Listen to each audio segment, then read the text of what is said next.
Lee Yoon-hae lahir pada tahun 1991 di Korea Selatan dalam sebuah keluarga di mana kedua orang tuanya mengalami cacat dan hidup dalam kemiskinan yang ekstrim.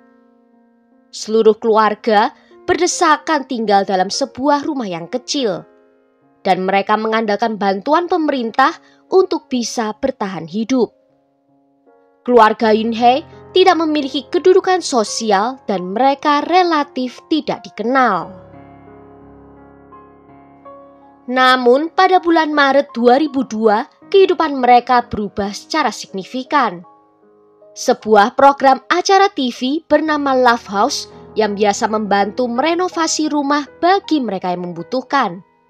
Dan pihak produser menghubungi keluarga Yoon-hae untuk menawarkan bantuan itu.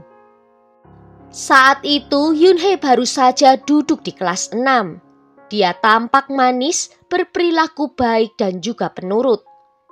Meskipun keluarganya kurang berada, dia pun juga tetap optimis.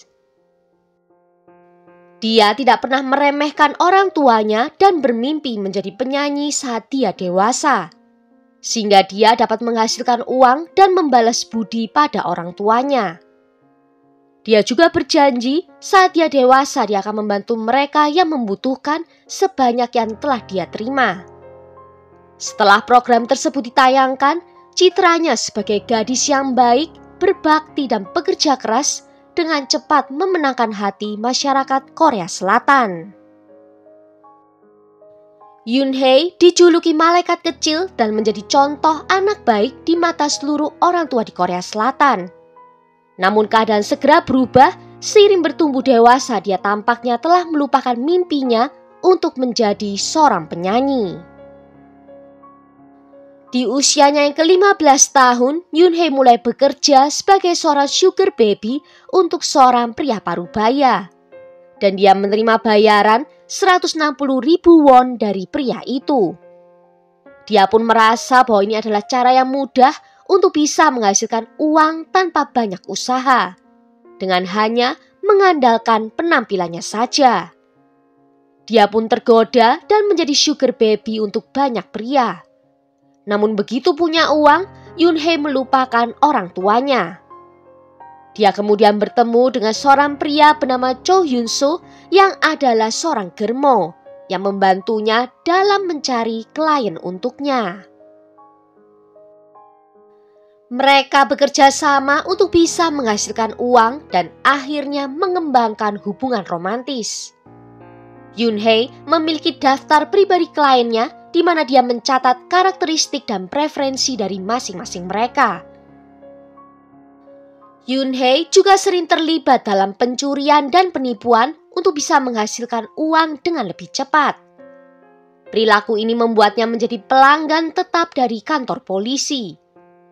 Dia muncul di pengadilan anak Korea Selatan sebanyak 5 kali dan diselidiki oleh polisi lebih dari 10 kali.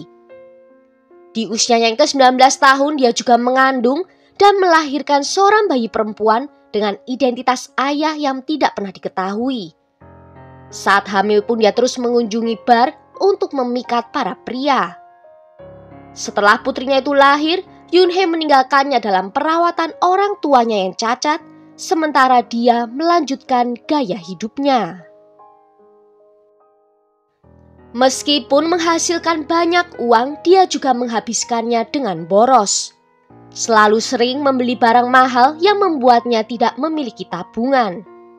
Selain itu, dengan membandingkannya penampilannya saat ini dengan foto-foto masa kecilnya menunjukkan bahwa Yoon-hae telah menjalani banyak operasi plastik. Di tahun-tahun berikutnya, dia melanjutkan hubungan dengan banyak pria yang menghasilkan banyak uang dari mereka. Di tahun 2016, Yoon-hae bertemu dengan Yoon Sang-yeop yang lahir pada tahun 1980. Seorang pria yang lebih tua 11 tahun daripada Yoon-hae. Sang-yeop seorang pria yang baik, sederhana dan juga pekerja keras. Dia bekerja sebagai seorang peneliti di sebuah perusahaan besar di Korea Selatan, tempat dia bekerja selama 15 tahun terakhir. dan dia mendapatkan gaji tahunan sebesar 64 juta won. Sang-yeop memperlakukan Yoon-hye dengan sangat baik. Apapun yang diminta, Sang-yeop selalu bersedia membelikannya. Sambil berhemat dan tidak pernah menghabiskan uang secara berlebihan untuk dirinya sendiri, dia menyerahkan seluruh gaji bulanannya kepada Yoon-hye.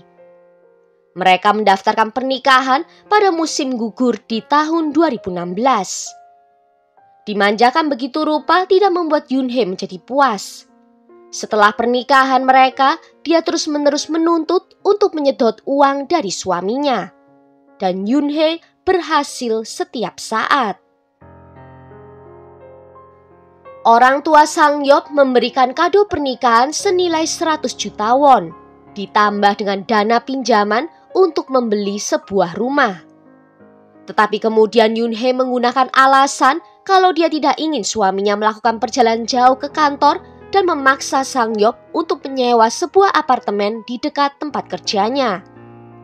Akhirnya Yoon-hye tinggal sendirian di rumah barunya yang dia gunakan untuk dia dan teman-temannya berkumpul. Yoon-hye dan Sang-yeop hanya bertemu satu sama lain di akhir pekan. Tetapi bahkan di akhir pekan, Yoon-hye akan menemukan alasan untuk menghindari pertemuan dengan suaminya.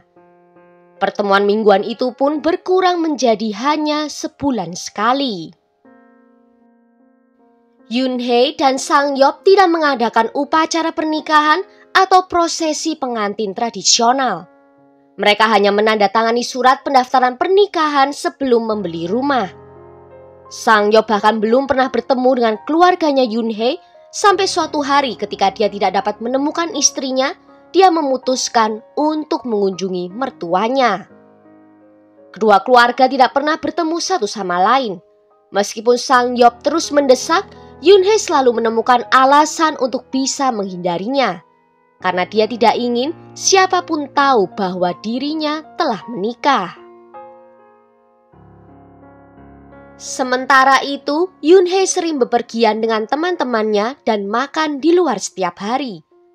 Sang-yeop memberikan semua uangnya kepada istrinya sehingga dia menjadi tidak punya cukup uang bahkan untuk membeli makanan. Sebelumnya dia tidak pernah meminjam uang, tetapi setelah menikah, Sang-yeop sering meminjam sejumlah kecil dari rekan kerjanya untuk membeli makan atau sebotol air.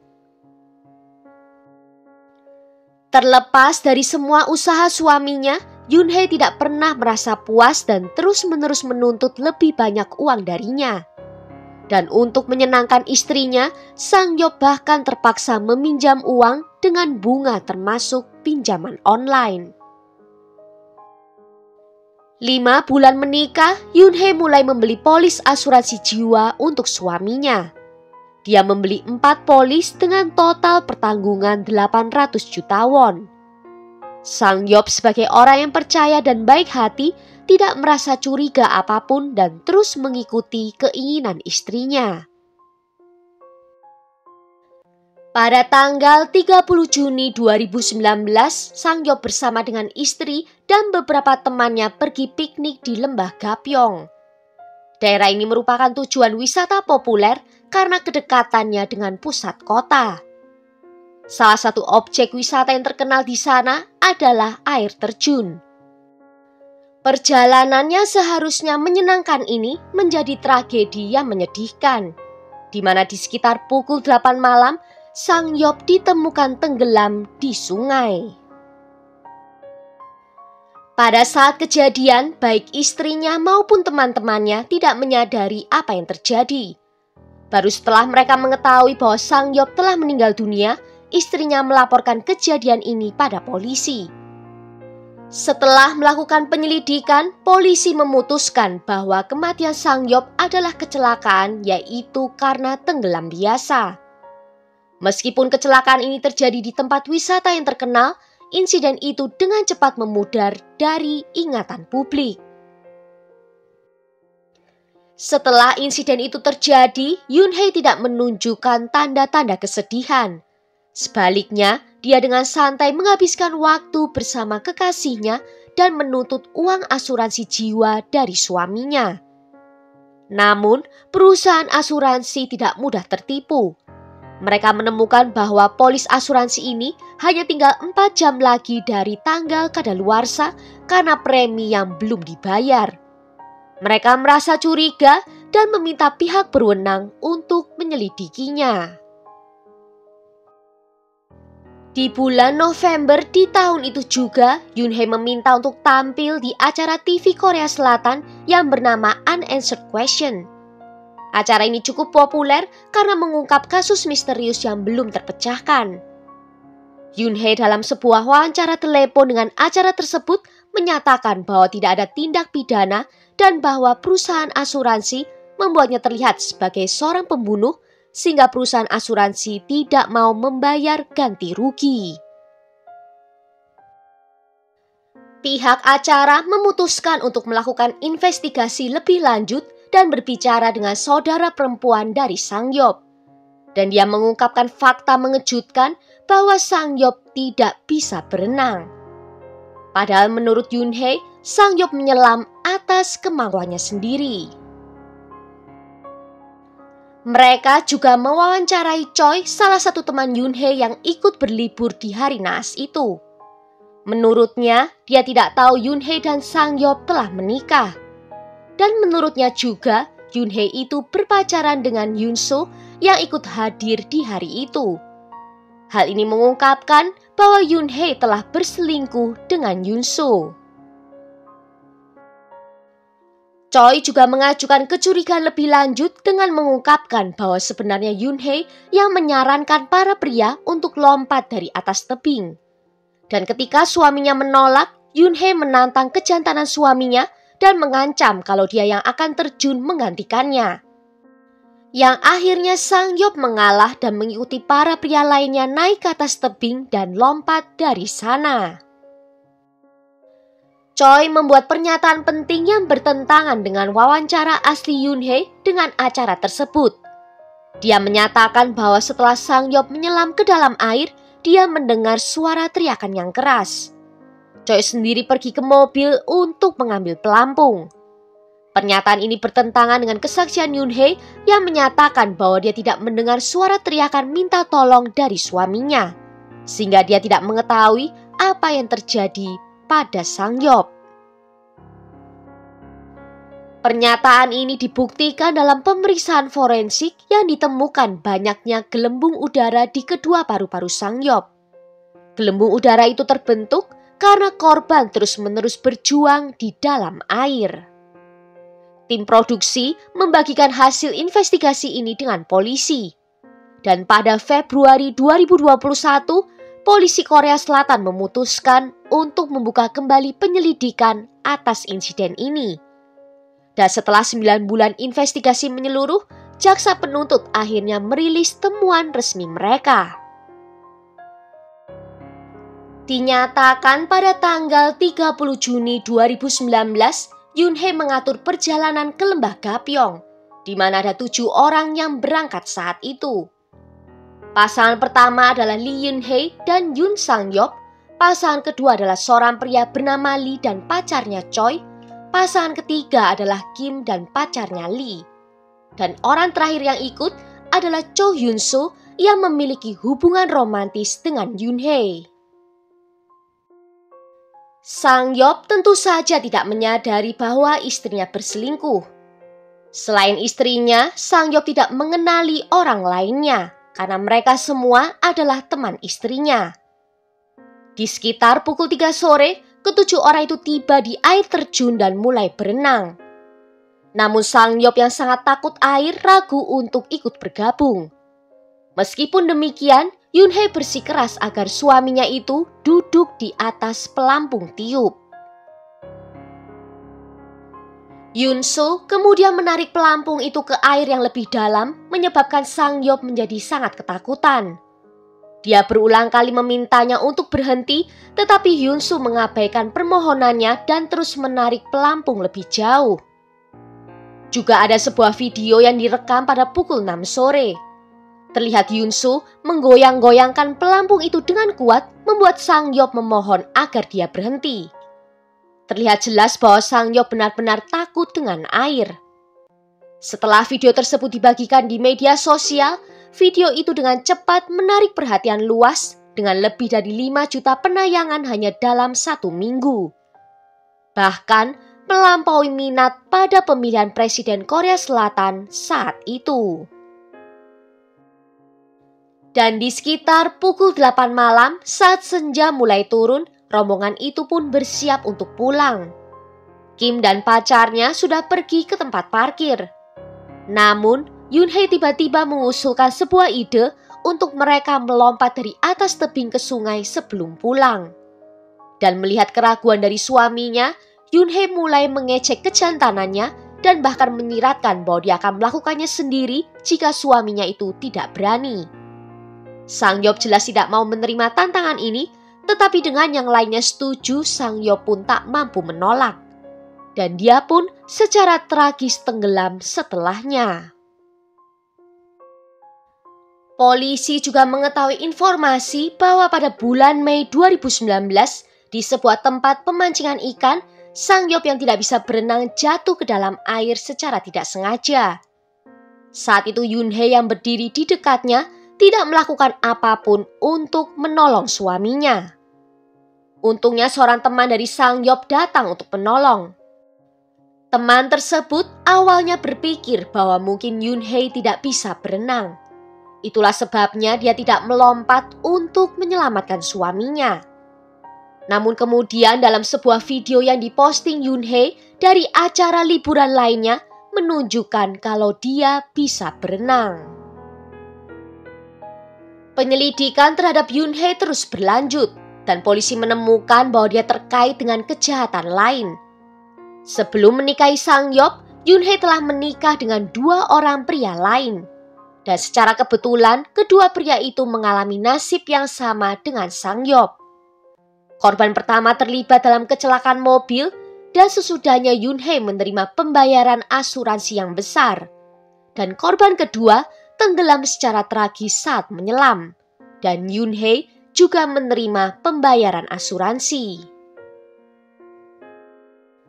Polisi juga berhasil mengungkap lebih banyak detail yang mengejutkan. Yoonhae diketahui juga telah merencanakan untuk membunuh suaminya. Di bulan Februari 2019, Yoonhae mencampurkan racun ikan buntal ke dalam makanan suaminya. Namun racunnya itu tidak cukup kuat dan suaminya hanya menderita sakit perut dan berhasil selamat dari percobaan pembunuhan itu.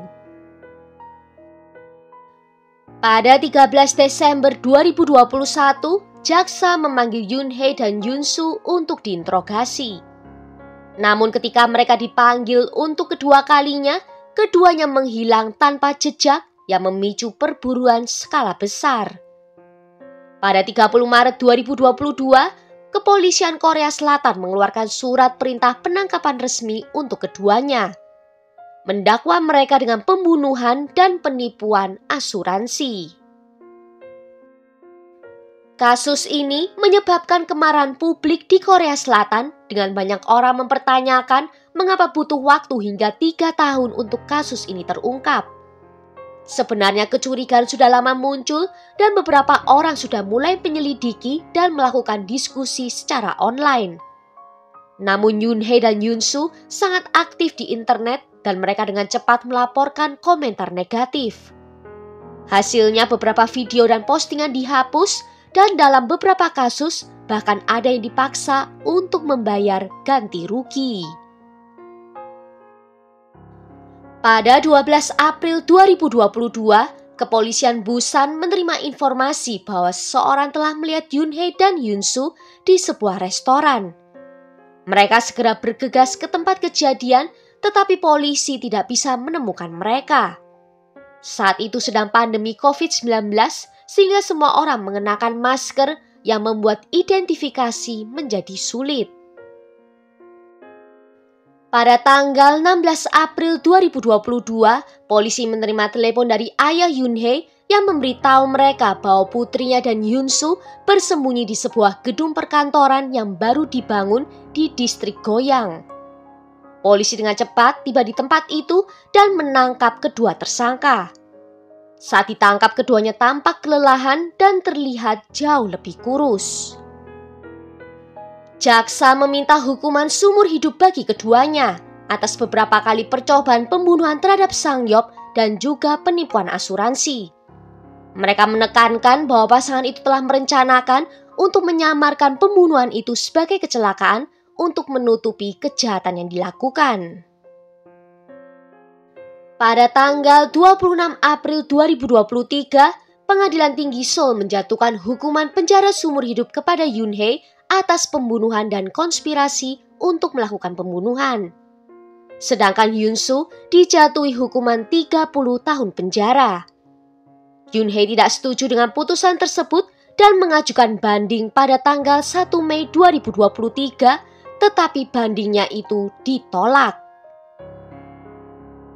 Well, sampai di sini dulu kisah kali ini. Tulis ya pendapat kalian tentang kasus ini di kolom komentar. Jika ada yang mau request kasus, juga bisa menuliskannya di bawah. Akhir kata terima kasih kalau sudah nonton sampai akhir. Sampai jumpa di video berikutnya. Ciao!